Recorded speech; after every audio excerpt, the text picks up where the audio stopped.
My girlfriend insisted I pay for her vacation and lied about being broke. I found out she was saving up to move out. I'm Tom, 32, and I work in finance. My life is pretty straightforward. Work hard, save up, plan for the future. That's just who I am. Maybe that's why I fell for her, my girlfriend of 2 years. She's the opposite of me, artistic, impulsive, living in the moment. I never minded that difference between us. Actually, I kind of liked it. I thought we balanced each other out. She made life seem lighter. Things started getting weird around 6 months ago. She mentioned wanting a beach vacation, just the two of us. Something relaxing, to recharge. And at first, I liked the idea, too. But when I started talking about budget and saving up for it, she'd just sigh and say, "You're so uptight, Tom. We could really use this." I knew she wasn't great with money. She'd often tell me how broke she was. She said she was juggling credit card debt, student loans, the usual story. It didn't help that she'd occasionally buy herself little luxuries. Once, she even showed up with this fancy handbag, brushing it off as retail therapy. I asked if it was a good idea, considering her finances, and she just laughed it off. As weeks passed, her request for the trip got louder. "I need this, Tom," she said one night, laying it on thick, her hand on mine. "You don't know what it's like to be this stressed." She was looking at me with these sad eyes, and I found myself agreeing to it. I even offered to cover most of the expenses, since she said she was strapped for cash. "Thank you," she said, squeezing my hand. "You have no idea how much this means to me." The trip started out fine. She was in her element, bouncing around, snapping pictures. But soon, her behavior shifted. She'd order the most expensive things on the menu, pushing me to splurge on extra activities. Sunset boat rides, private massages.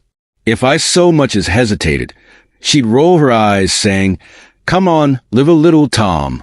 What's the point of this trip if we don't enjoy ourselves?" I tried to keep up, but I finally pushed back a bit. "Look, can we slow down? This trip is costing a lot more than I planned." She scoffed. "God, you're so cheap. I should have just asked someone else to come with me." The comment hit me, but I let it go. I didn't want to ruin the trip. But then, things escalated. She spent hours at a beachside store, eyeing this ridiculously expensive dress. She asked me to buy it for her. I refused, and she got furious. "You know, if you actually cared about me, you'd understand that I deserve nice things too." That night, we argued.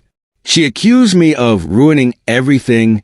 I was too stingy, too focused on money. She stormed off, leaving me with the bill and a creeping realization that something was wrong. After we got back, things only got stranger. She was constantly busy with her phone, turning the screen away whenever I came near. Sometimes she'd be gone for hours, claiming she was out with friends or running errands. I tried to brush it off, telling myself I was being paranoid. But something about her distance was off. One evening, her laptop was open on the couch, and an email notification popped up.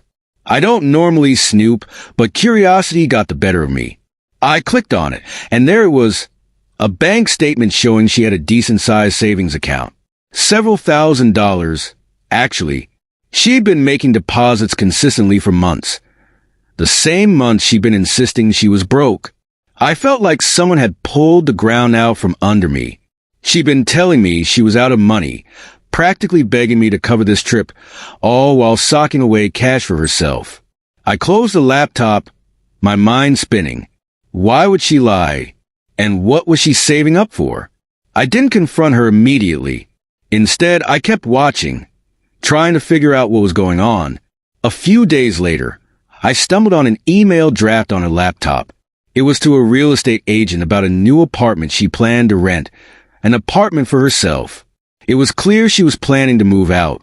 She'd even lined up furniture and was discussing lease terms. I waited until she got home that night and brought it up as calmly as I could. I found some emails, I said, keeping my voice steady. Looks like you're planning to move out. Her face went pale. She stammered, I was going to tell you. I just needed a backup plan. A backup plan? I repeated, trying to stay calm. Why would you need a backup plan if we're supposed to be building a future together? She crossed her arms, her expression turning defensive. Tom, you don't understand. You're so controlling about money. I just wanted to have something of my own, just in case. You lied to me, I said, my voice rising. You said you were broke. You manipulated me into paying for that whole vacation. And meanwhile, you were saving up to leave me? She threw her hands up. Everyone has things they keep to themselves, Tom. I didn't want to depend on you for everything. That's not a crime. It felt like I was talking to a stranger. So, you lied to me because you wanted independence. While taking my money. Don't act like you didn't want to pay for it, she snapped. You're the one who's always talking about planning for the future. You should be happy I'm planning for mine. She was twisting everything around, making herself the victim. I should have known, she continued, her tone icy. You never really cared about my happiness. This trip was the only time you actually did something nice, and even that you couldn't do without complaining. That's not fair, I shot back. I've always supported you, she sneered. Sure, with limits. Limits, limits, limits. You'd probably marry me, and keep me on an allowance if you could. The sheer entitlement in her voice stunned me. All this time, I thought I was helping her get through a rough patch. I'd been her safety net, and now she was tossing me aside. Things only got worse after that argument. She was no longer pretending to care. She'd go out, often without saying where, coming back late and ignoring me. Her phone was always buzzing, and when I finally asked her outright, she smirked. Why does it matter? She said. You're already checking up on me, looking through my things. What do you want? A report on where I am every second. One night, I found her on the phone laughing. She didn't even try to hide it. When she hung up, I asked her who she was talking to. She looked at me almost bored and said, It's just a friend. You wouldn't get it. I'd had enough. This has gone too far, I said. If you're planning to move out, fine. But I'm done being used. She rolled her eyes. Oh, stop being so dramatic, Tom. I'm not using you. If you were really committed, you'd support me. But instead, you just want to control everything. Her entitlement, her complete lack of guilt, it all clicked. She didn't care about me. She cared about what I could give her. Every dinner, every trip, every little gift. It was all transactional to her. I made up my mind right then. You need to leave, I said, trying to keep my voice steady. You can take your savings, your plans, whatever, and just go. She laughed like I'd told a joke. Really? You're going to kick me out now, after everything? Yes, I said firmly. I'm done. For the first time, I saw a flash of anger in her eyes. Fine, she spat. I never needed you anyway. She packed her things over the next few days, her presence a cold shadow in the apartment. I didn't help, didn't offer any more money. I was done giving. After she left, the silence in my apartment felt strange. Empty, but also freeing. I cut all financial ties, closed any shared accounts, even canceled a couple of subscriptions she'd convinced me to pay for. I blocked her on everything. She didn't reach out. In the end, I wasn't even sure if I'd ever truly known her. Maybe I'd been fooling myself into thinking we had something real, something that could last.